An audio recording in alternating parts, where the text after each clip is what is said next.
এই অঙ্কটি খুব গুরুত্বপূর্ণ, ম্যাথ অলিম্পিয়াড বা যে কোনো সরকারি চাকরি পরীক্ষায় এসে থাকে। প্রশ্নটা হলো কি, if x plus y equal to 76, where x and y are positive integers, then find x plus y. প্রথমে জানতে হবে পজিটিভ ইন্টিজার্সটা কি। এক্স ওয়াই কী বলেছে? এক্স ওয়াই হচ্ছে পজিটিভ ইন্টিজার্স।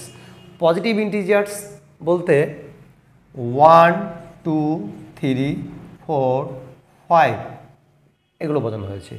যদি কেবলমাত্র ইন্টিজার বলা থাকতো তখন 0, 1, 2, 3, 4 এইভাবে ইনফিনিটি পর্যন্ত চলবে। এখানে -1, -2, -3 ঠিক এইভাবে চলবে। এগুলোকে বলা হয় ইন্টিজার্স। এখন এখানে বলা আছে পজিটিভ ইন্টিজার্স।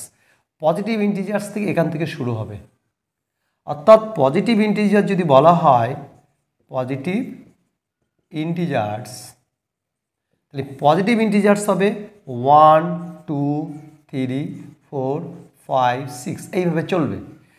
তাহলে এখানে পজিটিভ ইন্টিজার্স বলতে ও 1 থেকে শুরু হবে এবং অসীম পর্যন্ত চলবে। 1, 2, 3, 4, 5 পজিটিভ ইন্টিজার বলতে বোঝানো হয়েছে। এখন আমরা অঙ্কটা সমাধান করব। আমাদের এক্স প্লাস ওয়াই বের করতে হবে। এখানে দেওয়া আছে x y plus y equal to 76। Both সাইডে 1 যোগ করো, x y plus y plus 1 equal to 76 plus 1। এখান থেকে এক্স কমন নাও, তাহলে পড়ে থাকবে 1 প্লাস ওয়াই, ঠিক 1 কমন নাও, পড়ে থাকবে y plus 1 equal to 77। 1 plus y এবং 1 প্লাস ওয়াই যদি কমন নাও, 1 প্লাস ওয়াই আর ওয়াই প্লাস 1 একই যদি কমন নাও, তাহলে পাবে ওয়াই প্লাস 1 আর এক্স প্লাস 1 ইকাল টু 77। এখন দুটি সংখ্যার গুণফল আকারে আমাদের লিখতে হবে। 77 বলতে তোমরা কীভাবে লিখতে পারো? 7 গুণ 11 লিখতে পারো, বা যদি ঘুরিয়ে লেখো 11 গুণ 77 গুণ হচ্ছে 1। এখন আমরা ওয়াই প্লাস 1 সমান 7 আর এক্স প্লাস 1 সমান 11 লিখতে পারি, অর্থাৎ ওয়াই প্লাস 1 ইকুয়াল টু 7 লিখতে পারো আর এক্স প্লাস 1 ইকুয়াল টু 11 লিখতে পারো। আবার লিখতে পারো ওয়াই প্লাস 1 ইকুয়াল টু 11 আর এক্স প্লাস 1 ইকুয়াল টু 7 লিখতে পারো, অর্থাৎ ওয়াই প্লাস 1 সমান 11 আর এক্স প্লাস 1 ইকুয়াল টু 7 লিখতে পারো। আর কি লিখতে পারো? ওয়াই প্লাস 1 ইকুয়াল টু 77 লিখতে পারো, ওয়াই প্লাস 1 ইকুয়াল টু 77 লিখতে পারো আর এক্স প্লাস 1 ইকুয়াল টু 1 লিখতে পারো।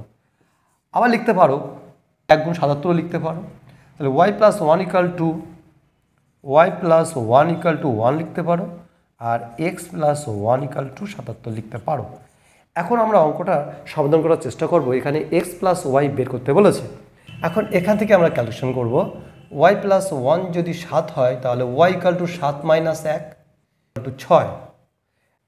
আর এখান থেকে কি পাবো? 2 নম্বর সমীকরণ থেকে এক্স প্লাস 1 ইকুয়াল টু 11, তাহলে এক্স ইকুয়াল টু 11 মাইনাস 1 সমান 10, অর্থাৎ x plus y equal to 10 plus 6 equal to 16।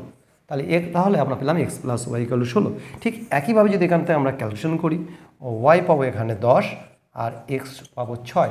যখন আমরা যোগ করব তখন পাবো আমরা 10, 6 যোগ 10 ইকুয়াল টু 16।